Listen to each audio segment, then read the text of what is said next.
Hello and welcome to the Strike a Balance podcast for working homeschool moms. This is Charlotte Jones. I'm a homeschool coach and homeschooling mom of twin boys. I know it can feel really overwhelming to keep all the balls in the air all the time. So each week I chat about tips and strategies for being a happy and thriving working homeschool mom that you can implement in your life too. I also speak to awesome and inspiring women who manage to juggle homeschooling and work successfully and find out what their secrets are. Be sure to check out my Working Homeschool Mom Time Audit and Mindset Challenge in the show notes and sign up to my newsletter for lots of cool homeschool freebies. And if you ever need to chat, please book in a session with me. I'm so excited for you to be here and I hope you'll get so much value out of this episode. So let's get started. So today I'm going to be talking to Inez Bayardo, who is a mom content creator, working homeschool mom, and homeschool mentor. Welcome to the podcast, Inez. I'm so excited to have you here.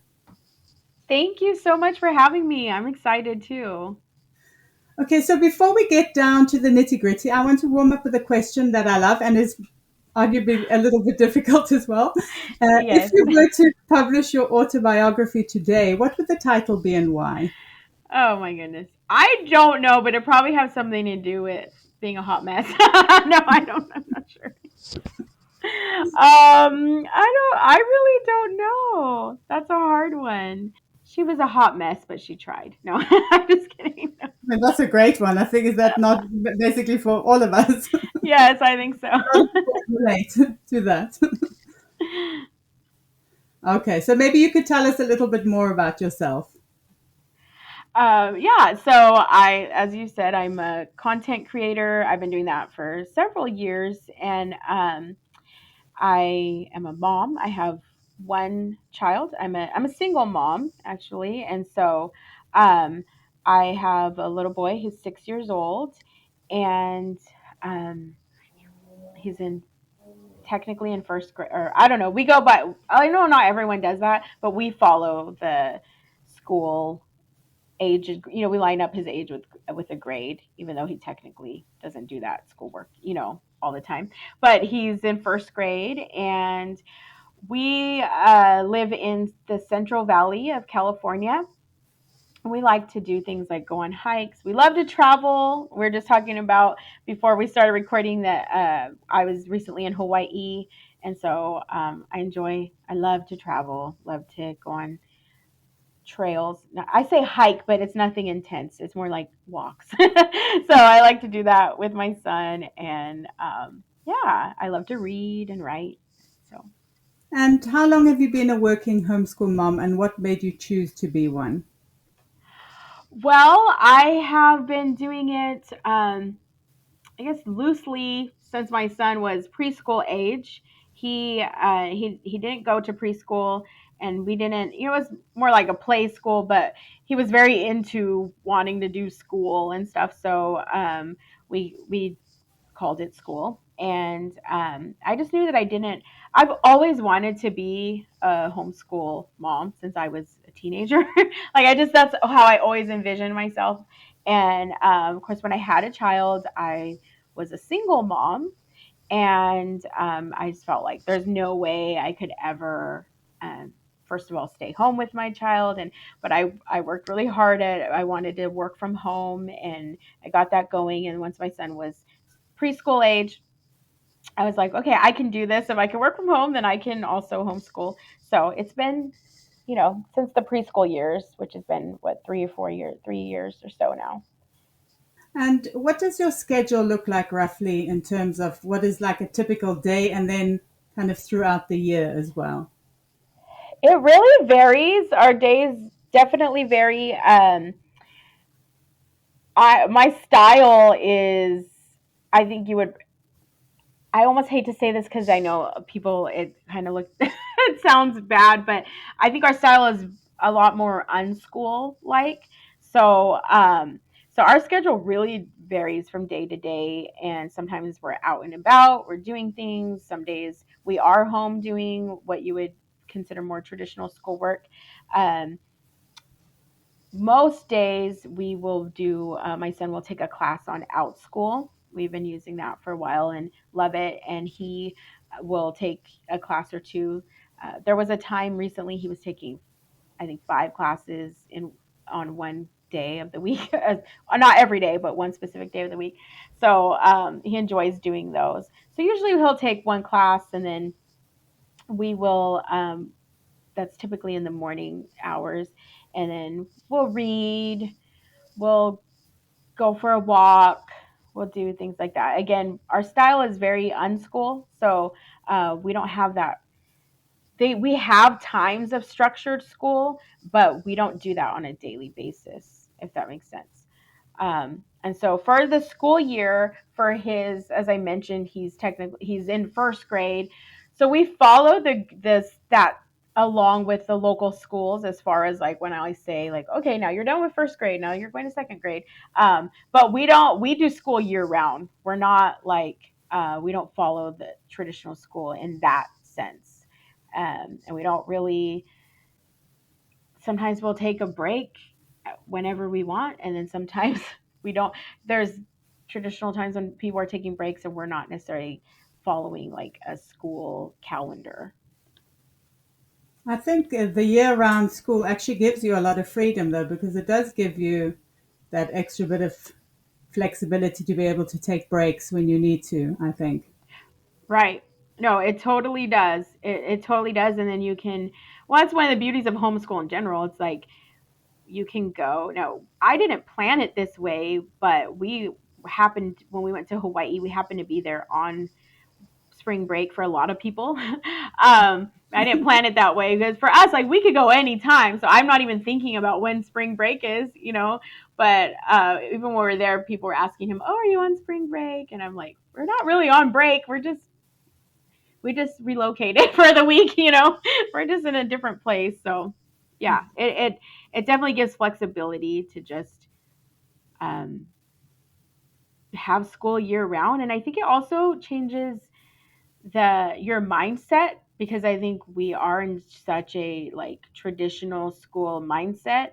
And for me, with homeschooling and not holding to a calendar and not even holding to like traditional school days and things like that, it just really has helped me to remember that we're constantly learning. Like school education isn't done on a schedule. It's all day, every day of the year. Absolutely. And I mean, a trip You like know, going to Hawaii must have been a great learning experience, I can imagine. oh yes, I told another homeschool mom. I was like, it's a field trip. Yeah, We're just gonna. It's just like a field trip. There's so many learning opportunities. We learned. I had never heard of a sea cucumber. I don't know if you have. oh, Do wow. you know what a Okay. sea? Like Uh, I we and we saw one, and I had never even oh, heard of wow. one. And then so we were finding out more about sea cucumbers and stuff. So yeah, totally. So much learning opportunity. Absolutely. And how do you stay organized in terms of kind of fitting in everything on a day-to-day basis? Well, I work from home, so for me, really like having my schedule helps to with the other things, because like as you can tell, we're not very scheduled when it comes to school. It's very like flow. It ebbs and flows. um, but for me, having a work schedule and sticking to that, so I teach on Outschool, and I work for a nonprofit organization from home. And so I'm setting like, okay, these are my hours that I'm going to work, and that helps to keep us on track, to make sure like that I'm getting my work done, because I don't necessarily have a job that I have to clock in certain hours. And so, but for me, setting my own schedule helps to make sure that I have that time to focus and do my work. And a lot of times during that time, then my son will be doing things on his own, and so that really helps me to keep organized in that way. And then also just learning to walk away. I realize not every working mom is working from home. There was a time when I was not working from home, and or excuse me, homeschooling. I was homeschooling and not working from home, and that was very challenging. Oh, So I realize not every mom is working from home, mm, but a lot of working homeschool moms are working from home. And so I think for me, having those boundaries of like, okay, now work is done. I'm closing the computer, I'm walking away, like I'm off of work. I'm not going to be, keep working just because I'm home and I can. And so that helps. Then like I really have had to say like, okay, now I'm going to, and I'll set a timer. Sometimes I'm going to clean for 15 minutes, or I'm going to put this laundry away for Mm. for 20 minutes, or whatever it is. So I just do. We live by timers. And it's funny because even though we're not super scheduled, my son and I are constantly, Alexa, set the timer for 20 minutes. Alexa, set the alarm for, we're just constantly have timers going all day long to help us stay on track. I think that's so useful. My kids even have a timer for when they go to bed, which is so weird. They don't wake up with one, but they go to bed with a timer, which is so strange. Oh, that's funny. That is so, yeah, my son will do that. And then sometimes I'll just say like, oh, we're gonna, you know, we're gonna go outside or whatever it is, and whatever minutes, and then he'll set the alarm to remind himself, or set the timer and race it when he's putting his toys away and stuff.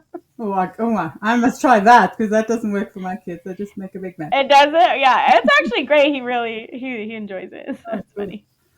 And what would you say is your absolute favorite homeschooling resource and why? I have two. Can I say two? Of course. I've I've already said one. Outschool. We Mm-hmm. love Outschool. I loved it so much. That's why I became a teacher on there. So I do that part. I do that as well in addition to my other job. And yeah, we just love it because it works very well for child-led learning, or interest-based learning, where kids, like, there's so many topics to choose from, and it's awesome. I love Outschool. And my second favorite is Crafty School Crates. I wouldn't say it's my second favorite. These are tied, but I can't choose between the two. Crafty School Crates is awesome. They're doing a little bit of a rebrand, so they also go by Homeschool in a Box, and it's like they have these books. They'll send you a box.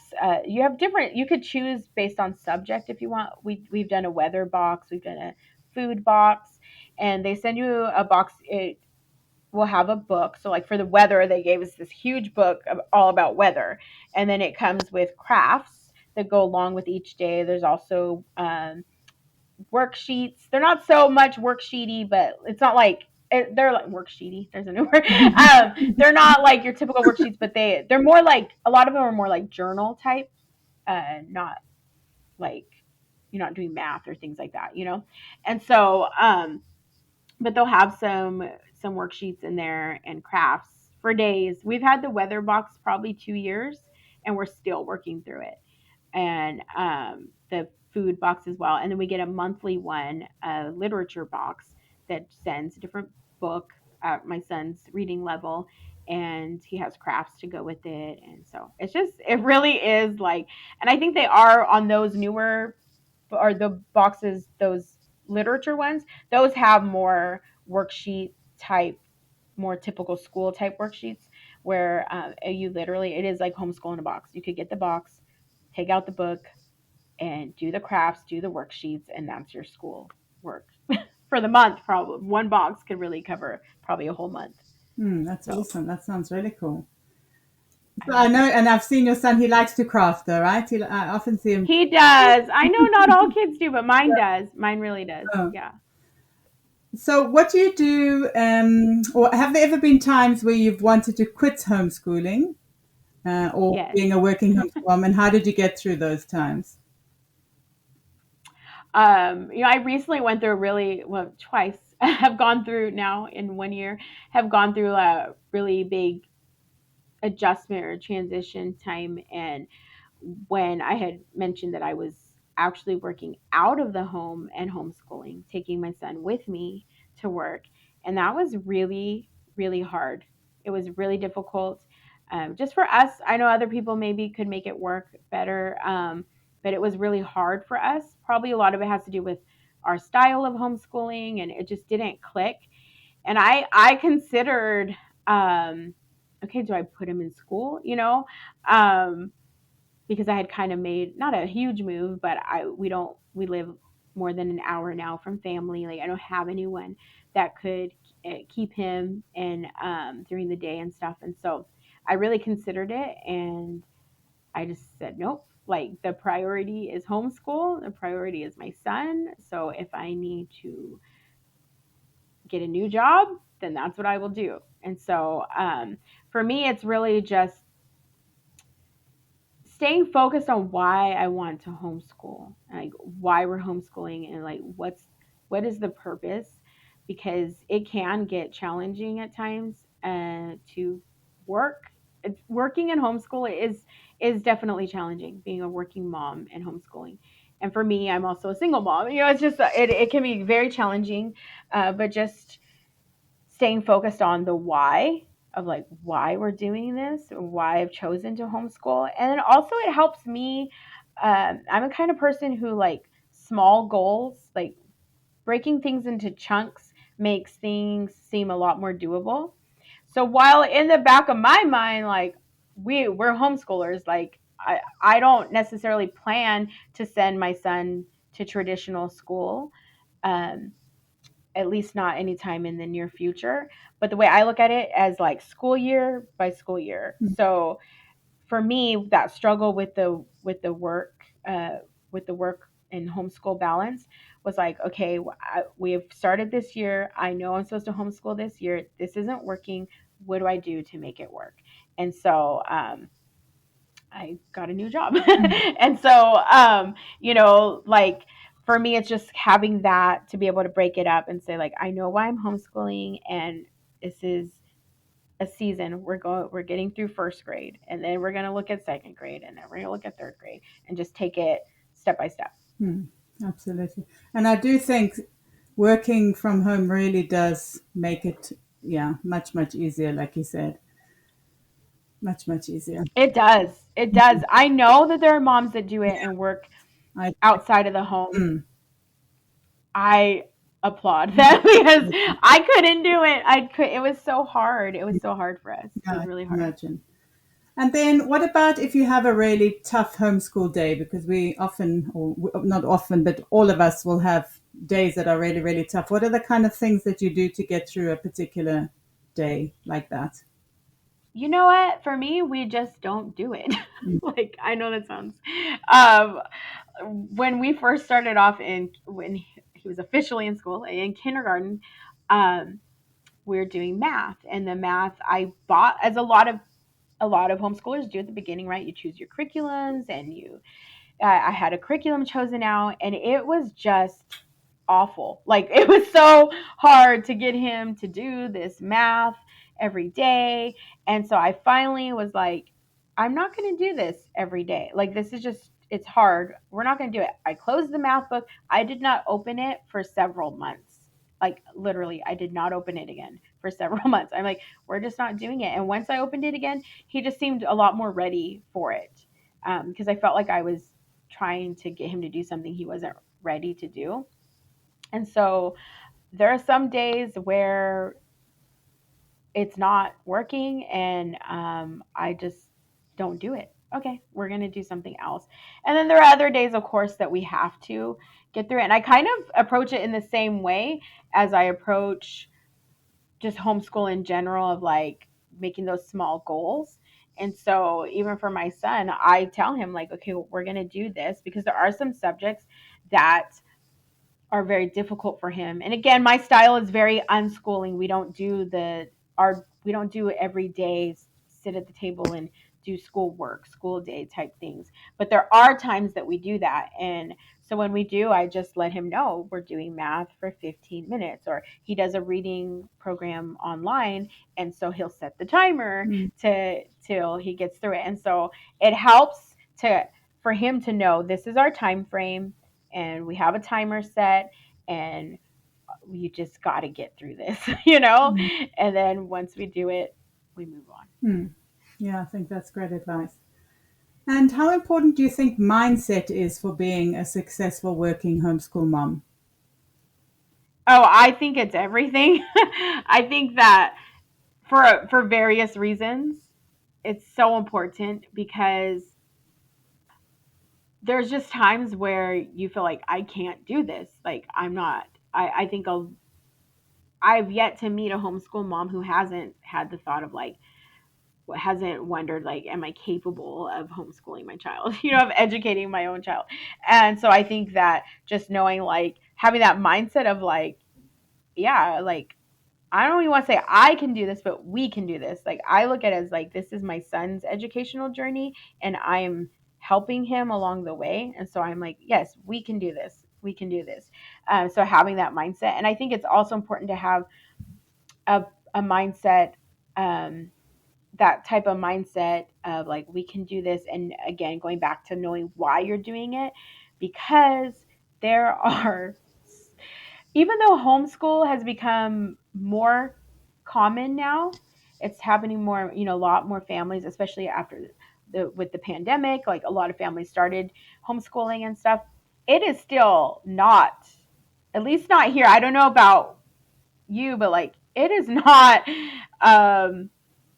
it's still really like has this stigma and there's a lot of negativity surrounding homeschool and people just like I was telling a friend yesterday about a situation I had where I told somebody that I homeschooled and it was in a much older lady and so I almost wasn't sure if she understood what I was saying and so I was like do you know like are you familiar with homeschooling and then she was like oh I am but I can't say I agree with it and then she went on and on about all the reasons why and so it's like I think people don't realize that like you that as homeschoolers we encounter those situations not just online but in real life in person. People feel very free to give their opinions about our choice of how to educate our children and you have to have a strong mindset to be able to just take that, you know what I mean? Like listen and and it really is, or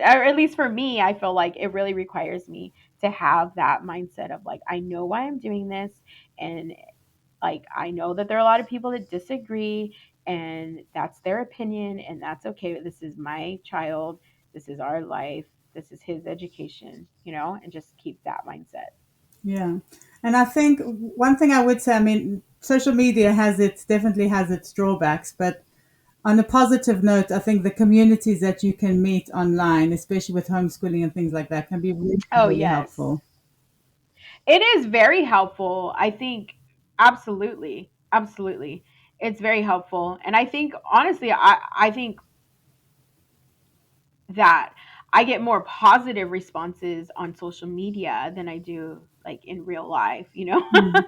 for people. And it's just like this interesting thing. And I think it's because of social media, like has kind of emboldened people to just like give their opinions freely. And I feel like that has really crept into real life sometimes. Mm. And so I don't know, at least for me, I can't think of too many times. I definitely have seen negativity surrounding homeschool on social media, but you're right. There's like, if you find your people, they're definitely out there. Exactly. Yes, exactly.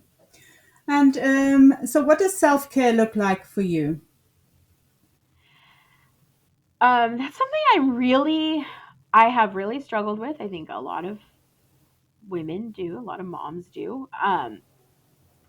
But lately I've realized that I have to take care of myself. Um, so I'm taking the time now to go on walks. That really just like it just makes me feel good. Like it helps my mental state, my mental health, um, and just getting moving and all of that really helps me. So taking the time to do that, and then I think taking the time to for friends, for friendship, to reach out to friends and to whether it's hard to be able to like go and hang out with friends and stuff like that, but even if it's like a phone call or something or just like trying to be intentional about that because that's something that really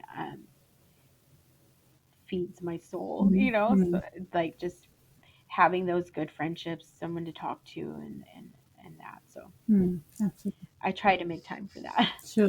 I'm working Yeah, on yeah, it. yeah. It's definitely a process. Definitely. And if you were to look back to when you started homeschooling, what do you think? is the most important thing that people should think about when they first start out?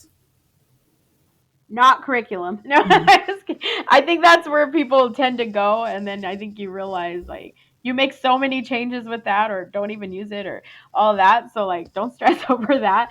I think the number one piece of advice I would give is to focus on your child, how your child learns, like know your child's learning style and how they learn best, and know why you want to homeschool. Again, I go back to that. It's so important because I think that dictates a lot of your other choices in homeschooling, and like choosing your style and your schedule and things like that. And so, yeah, know why you want to homeschool and know how your child best learns. And I think often that actually takes maybe longer than you think as well, especially if maybe your kids have been at school as well. I think it can take some time to figure that out. I think so, and I think that's why I think like coming into it with that mindset earlier, like of trying to figure that out, and it definitely does take time. But I think what I've seen a lot of people do, even those who maybe their kids weren't in traditional school, but like most of us have come from traditional school backgrounds, right? So we have this picture in our minds of what homeschool is with the curriculum and the books and the sitting down for, X amount of hours and things like that. So I think that that's where a lot of frustration comes in for homeschoolers, especially starting out, is because they're trying to take traditional school and just bring it home.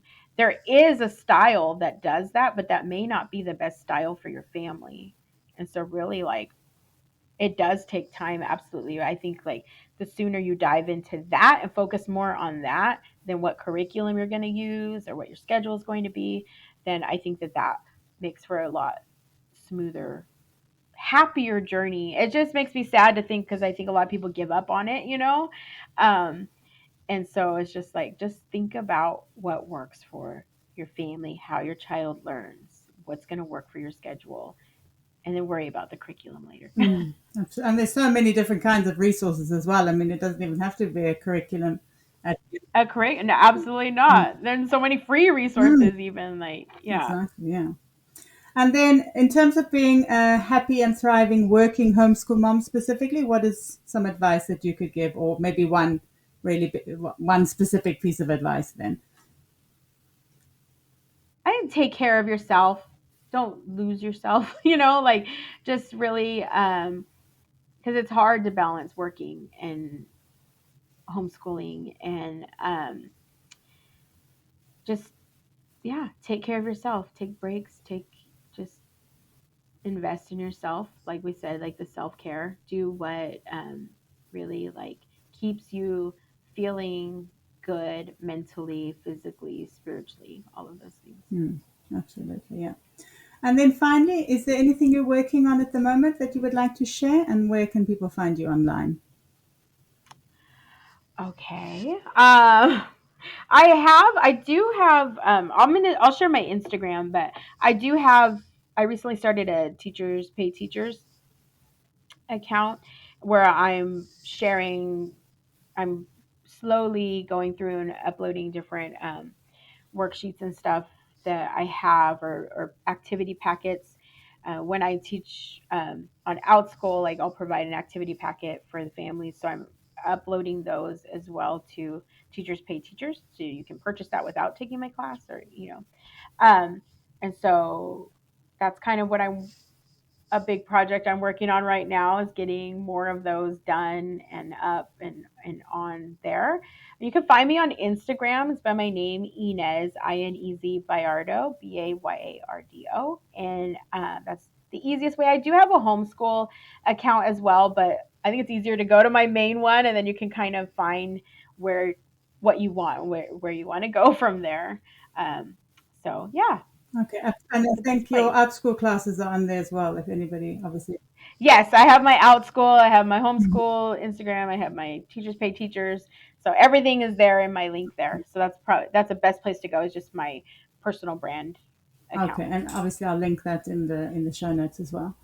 Okay, that's been really, really lovely to chat. And thanks for sharing your experiences and your advice. And thanks for your time as well. Yeah, thank you for having me, Charlotte. I really hope you enjoyed the episode. Drop me a DM on Instagram or post on the Working Homeschool Moms support group over on Facebook. And let me know what resonated the most with you.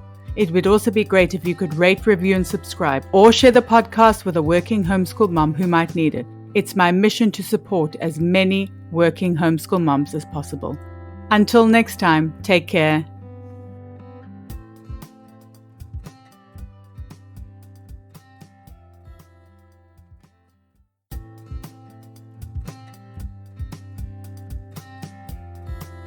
Hello and welcome to the Strike a Balance podcast for working homeschool moms. This is Charlotte Jones. I'm a homeschool coach and homeschooling mom of twin boys. I know it can feel really overwhelming to keep all the balls in the air all the time. So each week I chat about tips and strategies for